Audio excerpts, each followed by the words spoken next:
a plastic water bottle takes 250 years to decompose. Think about how fast you drink that water, and then how long it takes for that plastic water bottle to decompose. Welcome to Exploring Mind and Body with Drew Tadia. Drew is an expert in nutrition, fitness, lifestyle, and more. And he wants to help you live a healthier, longer, and more active life. Now here's your host, Drew Tadia. Welcome to another edition of nationally syndicated Exploring Mind and Body. Thank you so much for being here. Thank you for tuning in and being a part of our True Form Life community. We're coming at you with a brand new show. We appreciate whether you're listening on terrestrial radio across the country or as a podcast around the world. We certainly wouldn't be here without you. So stick around. We got all that coming up. This is Exploring Mind and Body. Naturally improve your lifestyle one show at a time with your host, Drew Tadia. Welcome to another edition of nationally syndicated Exploring Mind and Body. We're super excited to have a brand new guest. So without further ado, welcome, Patty Mechael. Thanks. It's great to be here with you today. I am excited. We have lots going on. Did I pronounce your name right? You did. It had a little different spelling there. In which? Oh, Mechael, your last name. Yep. Yeah. And where's that from? It's from Egypt, actually. It's Mechael in Arabic. And when my dad immigrated to America, he spelled it Mechael and then decided to pronounce it Mechael to make it easier for people to say. Okay, that's interesting, isn't it? Very cool. All right. Well, welcome to the show. Thanks so much for being here with us. Thanks for having me on your show. Yes, it's our pleasure. I'd love to jump into things right away. Why don't you take a minute to speak with our audience a bit? Let us know who you are and what you do. Sure. So my name is Patty Mechael. I am a global public health specialist, and a lot of the work that I do is in Africa, Asia, and Latin America, focusing on the use of digital health tools to improve access to health services and information.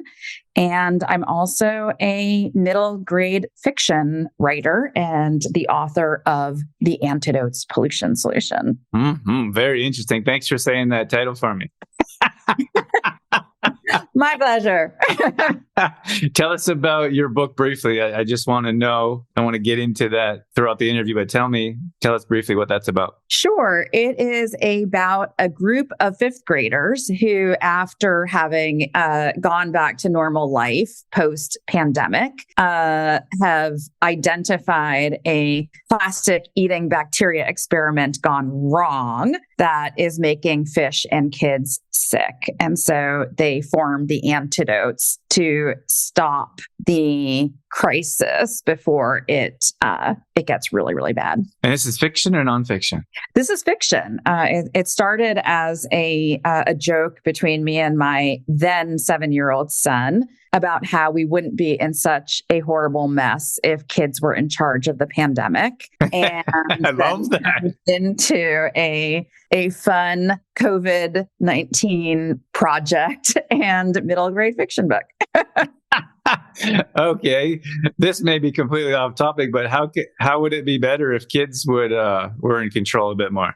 Sure. So I think what's interesting is that kids, they love science. They also very deeply care about the issues that are impacting their lives and the world, and they want to make things better. They're very earnest, and they're also incredibly collaborative. They like working together. And one of my favorite lines in the book, which came from a conversation with my son, is that no kid would ever let another kid die if there was something they could do about it. And so kids have not moved into this very sort of like individualistic world that I think a lot of grownups have now embraced. They very much care about their own well-being, but also the well-being of their fellow young people. This is so interesting. Okay.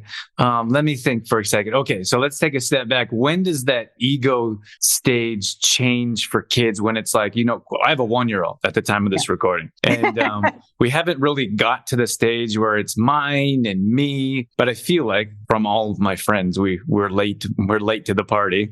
All of our friends have kids that are a bit older, and you see them go through that egocentric stage of everything's mine. It's all about them. So when does that come? And then when does that leave? So it's more directed towards maybe humanity? Right. So I think, in elementary school, there's definitely that more collective approach and that collective mindset. Because a lot of, education is done in groups, it's done in joint problem solving and that sort of thing. And I think, young people carry that on through into middle school. And I think where some of the individualism starts to emerge and come up is in that transition to adolescence and, the teenage years. And I think part of it is just that so much is happening with young people physically. Their bodies are changing and they become a lot more self-conscious. They become a lot more aware of who they are as individuals in the world. They care a lot more about what other people think of them and their kind of image and all of that. But there's a real sweet spot, I think, among elementary school and middle school young people where they have not sort of made that shift yet into that very sort of self-centered, self-absorbed. And it doesn't happen to everybody. I mean, I think what we'll likely find is that collectively, if we can start to instill this sort of belief that we all need to work together to solve problems and create a culture around that they may also be able to sort of carry that through into their young adult and adult life. Mm-hmm. Okay, so younger, earlier on 2, 3, I'm guessing is that, would you call it the egocentric stage? Like ego, me, everything me? Absolutely. I mean, well, when they're little, right? They have that, because it's more about survival. But then once they start to go into preschool and elementary school, it's much more collective and much more group orientation. Okay. So then it's more about, I think it's interesting. You see that all the time about kids don't know gender, race. They're just playing with everyone, which is absolutely incredible to me. Yeah, no, absolutely. And they don't have, they're not sort of as impacted by, societal pressures, et cetera. So they don't have, they can have that freedom to, decide things for themselves and interact with the world in a very different way. Mm-hmm. That's super interesting. I love watching them grow. They're so gentle and innocent, and it's like a blank slate. And it's the first time in my life I've been around a child that much. So I've been paying more attention, and I'm almost envious of their innocence and their purity. And it's just amazing to watch them grow in such a natural state, because when you're used to being around adults, we're all jaded and scarred and, and then maybe you were talking about the individualism that you're talking about later on in life. And it's more about yourself as opposed to the group communities. Absolutely. And, and what we saw during the pandemic is that, the individual and the focus on, say, individual rights and me, myself, and I took center stage over, addressing a public health challenge that really required everybody to not only take care of themselves, but also, take care of each other. And that's sort of where, I got into the thinking around, the Antidotes pollution solution and sort of creating this group of kids that could demonstrate what that looks like in a very unjaded or unencumbered way. Mm-hmm. Yeah. So tell us more about that. I want to know, I think we can learn so much from kids. And if we were, as adults, our own individualism or egocentricism pushing on us on kids of, listen to what I say, this is what you have to do. I feel like we could learn more from kids than maybe they could learn from us. Absolutely. And which is why we even started on this journey, is that we do have a lot to learn from kids and how they approach life. And so in the book, you have Gear, Izzy, and they're sort of dual narrators that take turns telling the story, both from a boy's perspective as well as from a girl's perspective. And through their journey, as they try to understand the problem that's happening with this plastic eating bacteria that's like releasing this toxin that's making fish and kids sick, they, really demonstrate the importance of diversity in science and in public health. And they apply sort of like a basic, scientific thinking skills to understanding the problem, but then also coming up with a solution. And they enlist the help of their friends, Olu and Leo, in creating a video game to get like other kids engaged in it. And they leverage social media to get the word out. And they really mobilize a sort of collective action to get kids to test their water and understand, what their water quality situation is like, and also to reduce their use of plastic, because that's what's causing the plastic eating bacteria to release as much toxin as it's releasing. And what are you hoping? Like, what message are you hoping to portray when adults are reading this? Sure, I'm hoping that adults will really appreciate that we're all better when we can take each other's health and well-being into account alongside our own, and reinvigorate the spirit of public health in everyday life and in society. And I say this because, in the United States used to be the leader in public health. We were the first country to establish a center for disease control. We eradicated malaria in the country in the 1950s and 60s. We eradicated polio. We were sort of like the greatest generation, throughout history, in public health. And then we're confronted with a once in a generation pandemic, and we lost the plot. It fell apart. we totally fell apart. We knew what needed to happen, and we did not do what needed to happen. And why do you think that is? And I think part of it was, I think there was a lot of miscommunication in the very beginning about, the severity of what was happening, as well as kind of like the basics of what we needed to put in place to make sure that it didn't spread as fast as it was spreading, and that it didn't, hospitalize as many people as it would hospitalize. I think there were a lot of missteps in the very early days around just being very clear in terms of what we were up against and what people needed to do. That just didn't happen, unfortunately.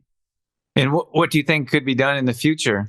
I want to get back to the individualism and understanding what we can do as a collective. And sure. How can we work towards doing that in the future for whatever may come about? Well, I think we need to, bring public health and even just basic, public health thinking into schools and really teach young people, like start from a young age and really teach young people kind of like the basics of how to think about public health issues. I think we also need to invest in public health institutions and as well as in, clear communication mechanisms for engaging the public. And I think we need to build trust. I think one of the challenges that we see in public health is just that there aren't trustworthy information sources, and people aren't trusting what they're seeing because there is a lot of misinformation and disinformation that is being spread, through social media and other channels. And so I think there's a real need to really think about how do we, very clearly communicate what's happening, but also kind of build like almost like a philosophy of public health in the general population, because we are losing ground. We have clean water challenges throughout the world in ways that we didn't have before, because we used to invest, in making sure that everybody had clean water, which is a basic, kind of public health thing. And now you have entire communities that are having to drink, bottled water, which then contributes to, climate challenges and all sorts of other stuff. And so rather than dealing with the root of the issue, which is like, can we go back to having clean water? Mm-hmm. Why don't they have clean water? A lot of it is unchecked, corporate activity. So water getting polluted by, chemicals and other pollutants.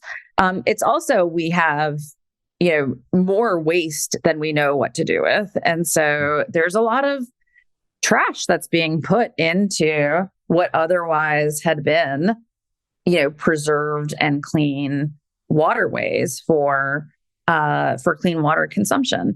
And we also don't have really good systematic, testing and accountability for to protect our water, to protect our water sources. And I think that's another sort of important, key consideration.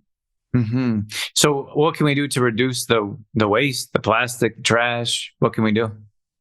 Sure. So there's actually an exercise at the end of the book, The Antidotes Pollution Solution, that encourages young people and families to, in a very systematic way, count and measure your plastic use and try to identify areas where you can cut back on which plastics you use. There are similar challenges that have been put forth around waste, and encouraging individuals to create less garbage by studying, what are the sorts of things that you're finding and that you're putting into your trash that you can then reduce and cut back or change your, consumer behaviors, et cetera. So going to, the farmer's market, which doesn't use, plastic bags or packaging, et cetera, for produce, and buying your produce that way. Or even, choosing, paper-based packaging versus plastic-based packaging. Because we know that paper is much more biodegradable, and less harmful to the environment. Mm-hmm. It seemed like I'm a big fan of the environment and reducing plastic, avoiding plastic. It seemed like we were talking about the last few years here. It seemed like we went backwards in a big way when it comes to the environment, from packages like plastic gloves, the masks, and I feel like the oceans have become overwhelmed with that extra trash that was being consumed. How do you feel that can be mitigated in the future? I mean, I think we do. I think, the health sector is one of the major sectors that does contribute to waste and the climate challenges that we're facing. And I do think we need greater accountability. And I think we need to assess policies related to, the use of plastic and how those things are disposed of, in a very systematic and structured way. I mean, I think we're seeing really, I think there's both very positive movements towards climate as well as, very negative movements towards climate. It depends on who you're talking to or you're talking about. And a lot of it has to do with, putting into place, policies and strategies to identify where the waste is coming from or how it's being created, and then working towards dialing that back. Mm-hmm. Yeah, it's such an interesting subject. It seems like those of us that really care, I feel like we're fighting such an uphill battle. Like for us, like if I mean to get into specifics, like or to really dive deep, we have this whole movement around electric cars, and which is great. I'm a big fan myself personally, but then at the same time, and you look at you hear these research studies around cobalt mining, for example, and how that's affecting the world globally. So I don't know if I have a specific question. It just seems like if one side, and I'm an environmental person. I'm not saying there's nothing we can do, but it seems like it's so difficult. You have one part of the world that could care less. And then you have this part of the world that's like putting almost more strict regulations, which may or may not be helpful depending on where you're sitting. But how can we come together to make an actual change? Well, and I think that's why we need to focus on young people, because in many ways, and the parents of young people, right? So, and I think we're the ones that are going to care the most about what happens. Like in general, I think a lot of the policies that have been made, and the very sort of active consumption culture of like the 1980s and maybe my parents' generation, sort of created this mess that we're in. And although they are the policymakers of today, we are starting to see younger and younger people running for public office, which is exciting. We're seeing more women running for public office of diverse backgrounds. And I do think we need to kind of like shift like the conversation and who's having the conversations and making the policies that are going to impact future generations. And there's all sorts of like climate anxiety now among young people. Mm-hmm. And I think it's the responsibility of us as parents and as, teachers and, et cetera, to find ways to show them that there is something that we can all be doing to address the climate issues, so that it doesn't feel so kind of like overwhelming and hopeless. And I don't think it's hopeless. I mean, there was a recent report that was launched that demonstrated that, yes, things are bad, but we have a critical opportunity and window to act. And we need like an all hands on deck approach to this. So how can that conversation be changed? Because right now it seems like mass media across the board is all about, I mean, they need their headlines, right? They need viewers. So it's all about fear of climate change. So everyone's going crazy, panicking. That's obviously being pushed on the younger generation. So now we have something which we've never heard of before, is climate anxiety, or however you want to label that. So how can that conversation be changed so there's not so much fear, but maybe more action or more better information around it? Yeah, I think we need to stop doom scrolling and start promoting kind of like positive messaging and optimism, in different ways, because I do think we in our media has created this like very negative feedback loop of an information environment that we exist in, and it's not all doom and gloom. There's so much that is positive that is happening out there. And so I think it's important to, ensure that we are communicating those things to young people so that they don't feel like things are hopeless, and that they do feel like that they can be optimistic and hopeful, and that they have a role to play, that it's not just, okay, I'm going to be the victim of whatever it is that has happened around me, but like even as a fifth grader or fourth grader, there is something that I can do to better understand what's happening in my world and do something about it. Mm-hmm. Give us some positives that's happening Sure. here so we could have some hope for our younger generations. So there was really interesting work that was done that showed that, like the Paris Climate Accord, and that there were a series of targets set in the Paris Climate Accord. And there was, a point in time where the United States pulled out of the Paris Climate Accord. But in actuality, the United States was closer to achieving its targets for the Paris Climate Accord than anybody actually fully appreciated. And it was because the cities, even though the federal government was sort of piecing out on this, cities and mayors of cities have taken a much more active role in addressing the climate issues in, city by city. And a lot of states had also enacted, policies that would, help reach some of those targets in a really meaningful way.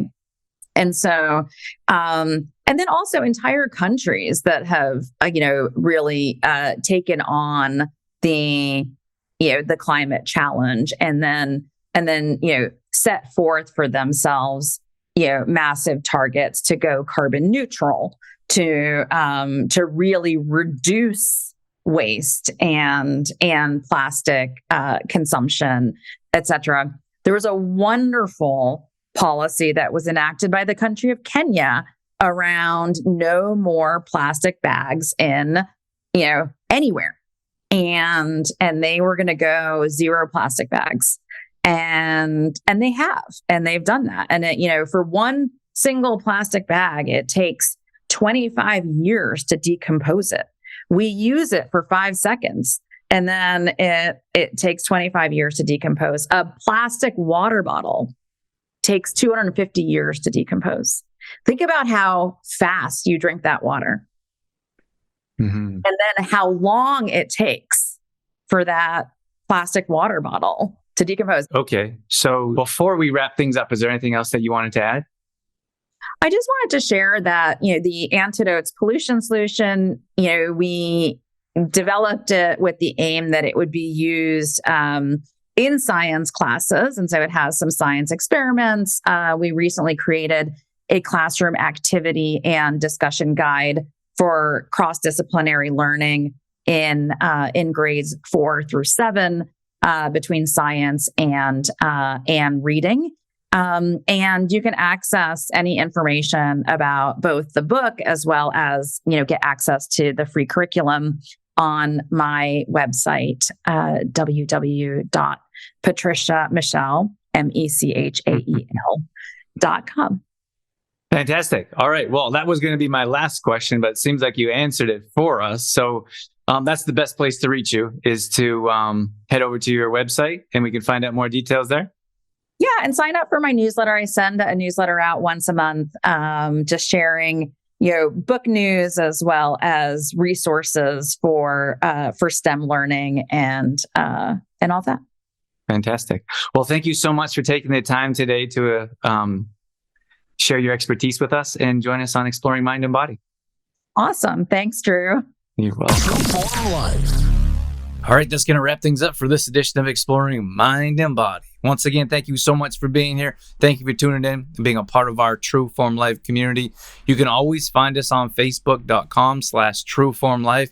We post up there a couple times a day on our story. We're always trying to bring you more content around living a healthy lifestyle, whether that be nutrition, fitness, lifestyle, and more. We also have free challenges that we do at least once a month. So if you follow us along there, you'll be able to join maybe a plank challenge or a squat challenge, Tabata challenge, whatever it may be. We'd love to have you join us. We're also on Instagram.com/DrewTadia.